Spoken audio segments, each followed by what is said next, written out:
Hey y'all, it's Melissa, licensed clinical social worker and mental health therapist, and today's video is part 2 in our mini-series about plant care burnout.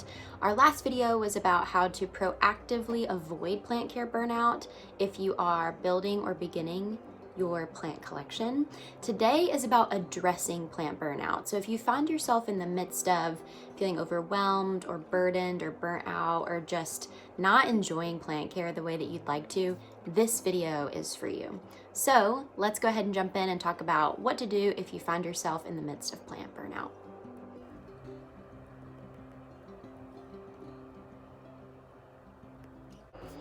So one of the things that may be leading to our plant care burnout is just general disorganization, both of our plants and of our plant care supplies.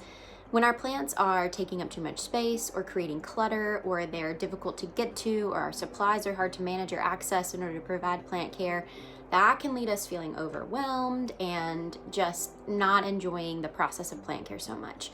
So the first thing to do is just take stock of your space and your supplies and figure out if there's a better way to organize and arrange your plants so that they're more accessible, so that they're creating less clutter and chaos, and so that they're available to enjoy aesthetically a little bit more too. If they're organized on shelving or on stands or in such a way that you can view them and get to them and enjoy them better, that will make a big difference. And also organize your plant care supplies. All of us have either a closet or a drawer or some sort of area where we store things like watering cans, misters, plant food, supplements, pest control supplies, sprays, pots, soils, substrates, etc. And it can be a lot and it can get overwhelming quickly. So take a moment to spend some time digging into those storage spaces and organizing your plant supplies, your plant care supplies, so that you understand where everything is, you can get to it quickly and easily, and it's not spilling out into your living spaces or creating clutter and chaos in a way that's also overwhelming and uncomfortable. So step 1, take stock, reorganize, make some space, create some structure, both in your plants and in your plant care supplies.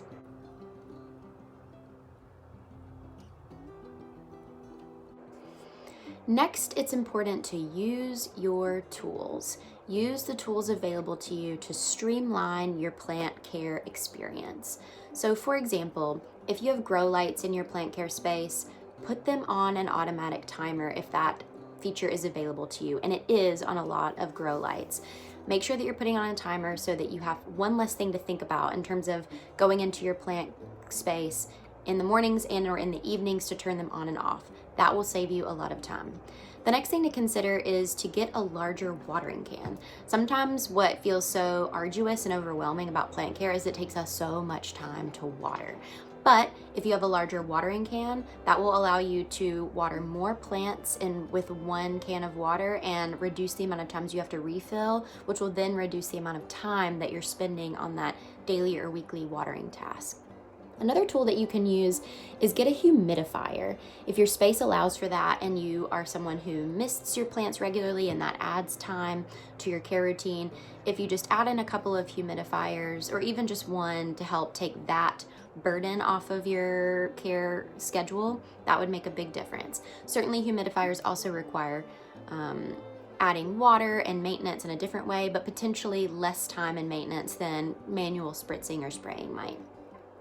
Next, consider getting a rolling cart, particularly if you're someone who has plants spread out around your home or in a large greenhouse or something like that. You can actually organize all of your care supplies on that watering cart, like your pest control or your watering or your spray can or your plant food, anything that you might need. That way it's all right there on the cart, which is mobile and organized, and you can roll it wherever you need to so that you're not hauling supplies back and forth from a static storage space, or you're not finding it time consuming or just physically exhausting to be like carrying supplies in and out of your house or greenhouse all around the place. That is a really good tip. And then finally, use apps. There are a lot of apps online that you can download on your phone or a tablet that will help you kind of manage your plant care schedule in terms of knowing when to water, when to fertilize or feed, when to repot. These apps aren't foolproof, but it can certainly take a lot of the brain work out of trying to remember what kind of watering schedule you're on or when your plants need certain kinds of care, they can kind of sort of do that work for you, do that brain work for you, so that it puts a little less pressure on you to remember and keep track of all of your plant care needs. So use the tools available to you, add in some of those tools if you don't have them already to help streamline your plant care process.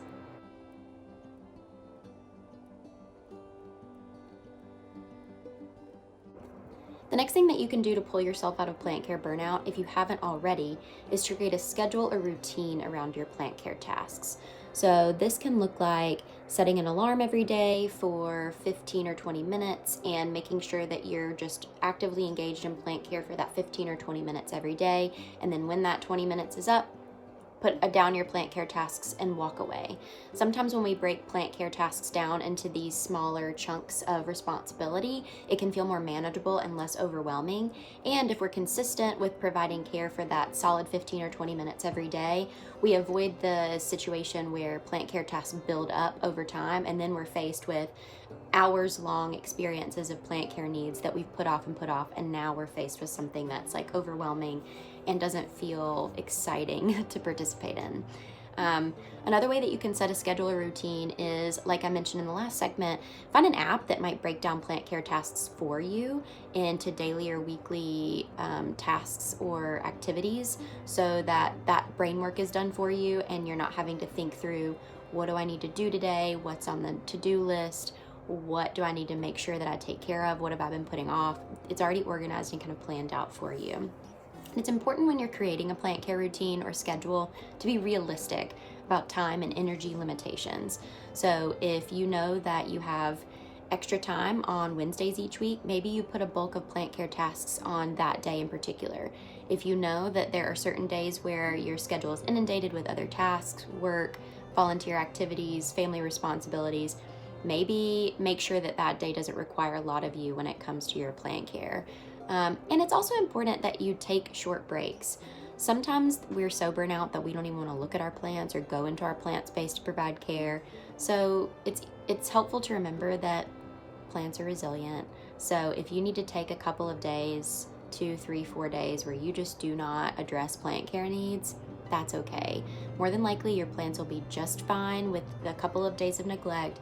That can allow you to kind of reinvigorate yourself, get some rest, sort of disconnect from plant care for a little while, so that when you come back to it, you're more energized, you're more motivated, and you're reinvigorated to get back on the wagon when it comes to your plant care.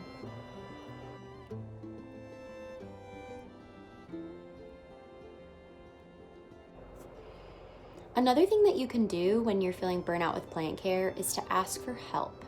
If you are living with a partner or a roommate, or you have kids who are old enough to be engaged in plant care tasks, maybe you recruit them to come in and help you do some of the more basic plant care tasks. Sure, you might have to do a little bit of teaching or guiding so that they do it correctly and adequately, but it gets you help to accomplish what you need to accomplish in terms of your plant care. It invites people that you care about into an activity that you love, which can create the opportunity to connect and bond. And you get to spend time with these people that you care about and love, which is good for your relationships too. And it kind of can increase those feelings of satisfaction and comfort of providing plant care if you're doing with someone that you care about. Also, if you are part of a plant care community, lots of times folks are willing to kind of pitch in and come over and help you provide care to your plants. And so access your social supports and your social resources. Recruit folks who love you and that you love, or who just love plants, to come in and help you tackle some of the more tedious or just overwhelming plant care tasks, so that you can get back to a more manageable place.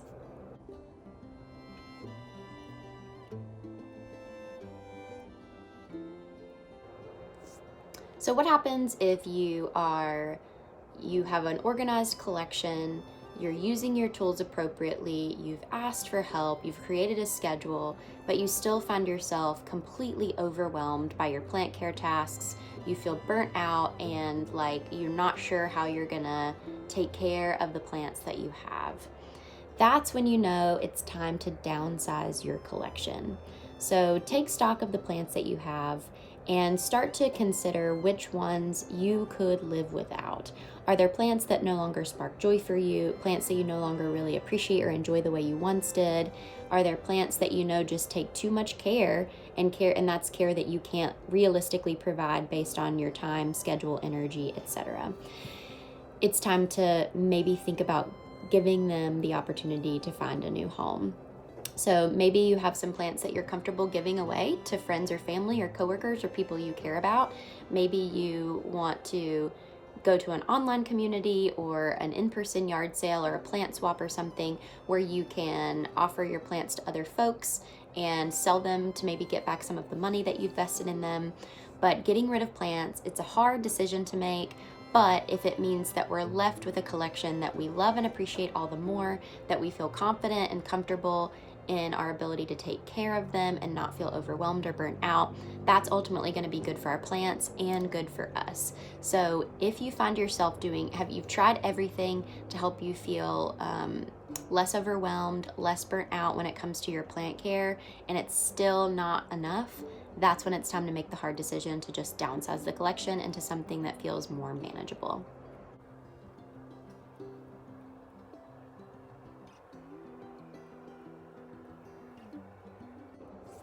Finally, and perhaps most importantly, sometimes plant care burnout comes because we aren't providing the kind of care that we'd hoped for or wanted, or we've made a mistake in our watering or our repotting, or our plants aren't thriving or growing the way that we had hoped. And we start to feel discouraged, we start to doubt our ability to care for our plants well, and it zaps our motivation or excitement to continue to investing in our plants the way that we want to or the way that we once did. And so it's important to allow yourself to make mistakes. None of us are perfect. None of us, regardless of how long we've cared for plants, are going to avoid all of the issues that plant care can create. None of us are going to have perfectly healthy plants all the time, and most of us are still going to have plants that unalive themselves, regardless of how much we invest in them. So, allow yourself to make mistakes. Understand that that's part of the process. Allow yourself to learn and grow from those mistakes so that you can feel like it wasn't in vain and that it's promoting your ability to be a better and more successful plant parent in the future. And try to remember, like I mentioned earlier, that plants are resilient. So if you overwater and get some root rot and need to clean that plant up and repot, it's possible that it will recover just fine. If you break a leaf or a stem and it's sort of ruined one of your favorite plants, know that they keep growing and those leaves and stems will grow back. You know, if you drop a plant and it's scattered all over the floor, but you want to try to save it, it's possible that it'll bounce back just fine. So just remember that plants are resilient and you are too. So even if you find yourself in the midst of plant care burnout or overwhelm or discouragement or disillusionment or any of those things, you can bounce back out of that. It doesn't mean it has to be the end of your plant care journey. It doesn't mean that you're a failure or that there's something wrong with your ability to care for plants. You can bounce out of it, you can grow, you can learn, you can get better. And if you use some of the tips and tricks in this video, it's possible and likely that you'll return to that place of finding solace, comfort, joy, confidence in your plant care experience. And you get back to the balance of plants positively impacting your mental and emotional health and well-being.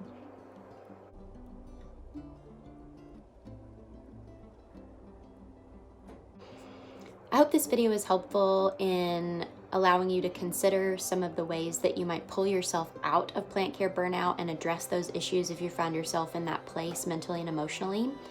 It is exciting that you care enough about yourself and your plants to figure out how to address this issue. It's important that you know that you and your plants are worth the work that it takes to get back to a place of balance to address your plant care burnout. And I hope that this part 2 video of this mini series on plant care burnout was helpful. And I hope that you are able to find ways to continue enjoying your plant care experience so that your plants are good for you and you are good for your plants. Thanks so much, and we'll talk again soon.